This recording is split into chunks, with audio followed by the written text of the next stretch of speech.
सोने के घोड़े की कहानी। बहुत समय पहले की बात है। एक दूर देश में एक बहुत ही खूबसूरत और खुशहाल राज्य था, जिसका नाम था सूर्य नगरी। इस राज्य का राजा बहुत ही दयालु, न्यायप्रिय और बुद्धिमान था। उसकी प्रजा उससे बहुत प्यार करती थी। राजा के पास धन दौलत की कोई कमी नहीं थी, लेकिन वह हमेशा ज्ञान और कला को सबसे ज्यादा महत्व देता था। राजा की एक ही संतान थी, एक बहुत ही सुंदर और नेक दिल वाली राजकुमारी, जिसका नाम था अनामिका। अनामिका बचपन से ही प्रकृति और जानवरों से बहुत प्रेम करती थी। उसे घोड़ों से विशेष लगाव था। उसके पास कई सुंदर घोड़े थे, जिनकी वह खुद देखभाल करती थी। एक बार राजा के राज्य में एक रहस्यमयी बूढ़ा आदमी आया। उसके कपड़े बहुत साधारण थे, लेकिन उसकी आंखों में एक अजीब सी चमक थी। वह राजा के दरबार में आया और बोला, हे राजा, मैंने आपकी दया और ज्ञान की बहुत प्रशंसा सुनी है। मैं आपको एक ऐसा उपहार देना चाहता हूँ जो आपके राज्य को और भी महान बना देगा।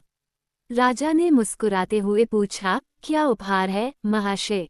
बूढ़े आदमी ने अपनी झोली से एक छोटी सी मूर्ति निकाली, जो एक सोने का घोड़ा थी। ये घोड़ा इतना अद्भुत था कि इसे देखकर हर कोई मंत्रमुग्ध हो जाता था। ये सिर्फ सोने से नहीं बना था, बल्कि इसकी आंखें हीरे की थीं और इसके पैरों के नीचे कीलें नीलम की थीं। बूढ़े आदमी ने कहा, हे राजा, ये घोड़ा साधारण नहीं है। यह एक जादुई घोड़ा है। जो भी इस पर सवार होगा और सच्चे मन से कुछ भी चाहेगा, उसकी इच्छा पूरी हो जाएगी। ये सुनकर दरबार के सभी लोग हैरान रह गए। राजा ने बूढ़े आदमी को धन्यवाद दिया और उसे बहुत सारा धन देने की पेशकश की, लेकिन बूढ़े आदमी ने मना कर दिया। उसने कहा, मैं धन का भूखा नहीं हूँ, बस इस घोड़े की रक्षा कीजिएगा और इसका सही उपयोग कीजिएगा। इतना कहकर वह अचानक गायब हो गया। राजा ने उस सोने के घोड़े को अपने खजाने में सबसे सुरक्षित जगह पर रखवा दिया। वह जानता था कि यह एक बहुत बड़ी जिम्मेदारी है, क्योंकि यह घोड़ा एक अद्भुत शक्ति का प्रतीक था। उसने निश्चय किया कि इस शक्ति का उपयोग केवल अच्छे कामों के लिए ही किया जाएगा। समय बीतता गया और राजकुमारी अनामिका बड़ी होने लगी। वह बहुत ही बुद्धिमान और समझदार युवती बन चुकी थी। एक दिन राजा ने उसे उस सोने के घोड़े के बारे में बताया। अनामिका ने जब उस घोड़े को देखा, तो वह उसकी सुंदरता पर मोहित हो गई। उसकी आंखों में एक नया सपना जन्म ले चुका था। एक दिन पड़ोसी राज्य पर एक शक्तिशाली और क्रूर राजा ने हमला कर दिया। उस राजा का नाम था कालकेतु। वह बहुत ही लालची था और चाहता था कि सभी राज्य उसके अधीन हो जाएं।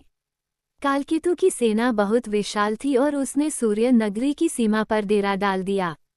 ये खबर सुनकर राजा और उसकी प्रजा बहुत चिंतित हो गई। राजा ने अपनी पूरी शक्ति लगाकर कालकेतु का मुकाबला करने का निश्चय किया, लेकिन उनकी सेना कालकेतु की विशाल सेना के आगे बहुत छोटी थी। राजकुमारी अनामिका ने ये सब देखा। उसने अपने पिता के पास जाकर कहा, पिताजी, मुझे उस सोने के घोड़े की शक्ति का उपयोग करने दीजिए। मैं अपने राज्य को बचाना चाहती हूँ। राजा ने पहले तो मना किया, क्योंकि वह अपनी बेटी को खतरे में नहीं डालना चाहते थे। लेकिन अनामिका ने उन्हें समझाया, पिताजी, ये घोड़ा सिर्फ एक उपहार नहीं है, ये हमारे राज्य के लिए एक उम्मीद है। अगर हम इस अवसर का उपयोग नहीं करेंगे, तो हम सब कुछ खो देंगे। राजा ने अपनी बेटी के साहस और समझदारी को देखकर उसे अनुमति दे दी।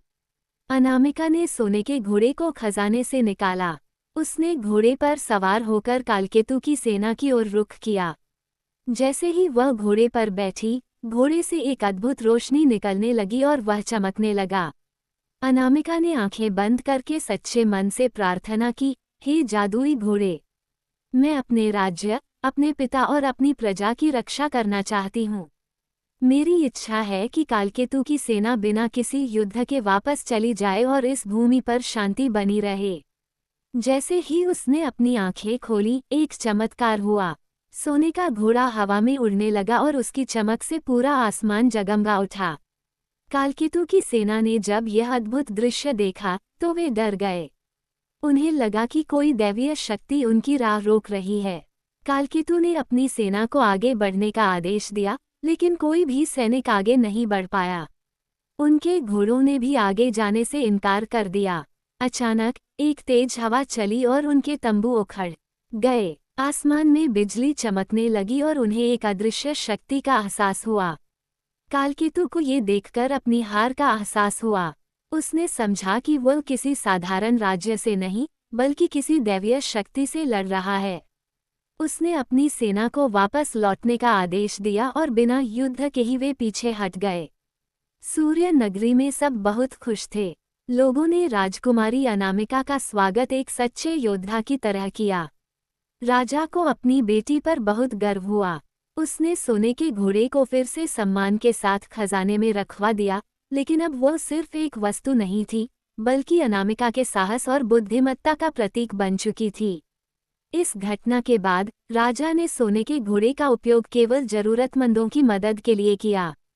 उन्होंने सूखाग्रस्त इलाकों में पानी लाने के लिए, बीमारों को ठीक करने के लिए और गरीबों को धन धान्य देने के लिए उसकी शक्ति का उपयोग किया।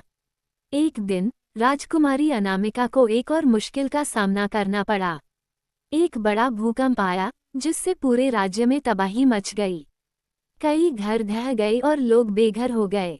राजकुमारी ने फिर से सोने के घोड़े को लिया और उससे प्रार्थना की, हे घोड़े, मैं चाहती हूँ कि मेरे राज्य के सभी लोग सुरक्षित हों और उनके घर फिर से बन जाएं।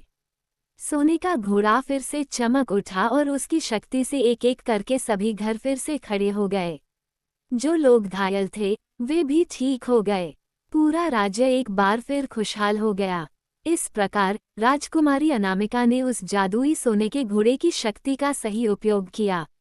उसने कभी भी इसका उपयोग व्यक्तिगत लाभ के लिए नहीं किया। उसकी बहादुरी, दया और बुद्धिमत्ता ने न केवल अपने राज्य को बचाया, बल्कि उसे एक महान शासक के रूप में भी स्थापित किया। कहानी यह सिखाती है कि सच्ची शक्ति धन दौलत या हथियारों में नहीं होती, बल्कि अच्छे इरादों, साहस और दूसरों की मदद करने की भावना में होती है। सोने का घोड़ा सिर्फ एक साधन था, असली शक्ति तो राजकुमारी अनामिका के नेक दिल में छिपी थी। और इस तरह सूर्य नगरी में सोने के घोड़े की कहानी पीढ़ियों तक सुनाई जाती रही, जो हमें बताती है कि सच्ची महानता हमेशा अच्छे कर्मों से ही आती है।